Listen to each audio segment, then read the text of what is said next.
মিতু আক্তারের ধর্ষণ এবং ধর্ষণ পরবর্তী হত্যাজনিত একটি মামলা গত 30 তারিখে ঘটনা। মামলার আসামি করা হয় মিতু আক্তারের যে শ্বশুর আছেন উনি মিস্টার রাজা মিয়া। সে তার গৃহবধূকে আমাদের কাছে যে তথ্য এসছে প্রায় উত্ত্যক্ত করত এবং এই উত্ত্যক্ত করার একটা ভিডিও আমাদের কাছে আছে, পরবর্তী আমরা পেয়েছি। তো এর উত্ত্যক্ত রেশ ধরে সেদিন 30 তারিখে এই হৃদয় বিদারক ঘটনাটি ঘটে। আমাদের কাছে তথ্য আসে যে তারা তাদেরকে আসলে ধর্ষণ করে এবং পরবর্তী হত্যার ঘটনাটুকু সংঘটিত হয় এবং এটাকে আবার তারা লুকাবার চেষ্টা করে।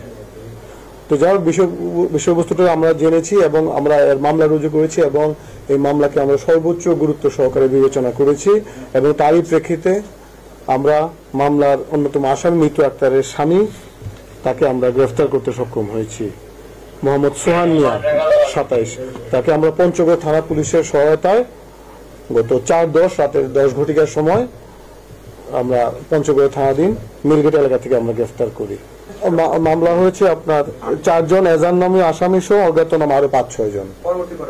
পরবর্তী করণীয় হচ্ছে আমরা আমাদের আসামি গ্রেফতারের জন্য আমাদের প্রচেষ্টা অব্যাহত আছে এবং এই ঘটনা আমরা মূল অ্যাকিউজড রাজামিকে ধরার জন্য আমাদের প্রচেষ্টা একদম পরিপূর্ণ আছে। এটা তদন্তের বিভিন্ন বিষয়ের কারণে আমরা এই সম্পূর্ণ বিষয়টুকু এখন বলছি না, বাট আমরা এই আসামিকে গ্রেফতার করা সহ সমস্ত আসামিকে গ্রেফতার করার জন্য প্রচেষ্টা অব্যাহত আছে এবং অবশ্যই রিমান্ডে নেওয়া হবে এবং তার কাছ থেকে তথ্য আহরণ করা হবে।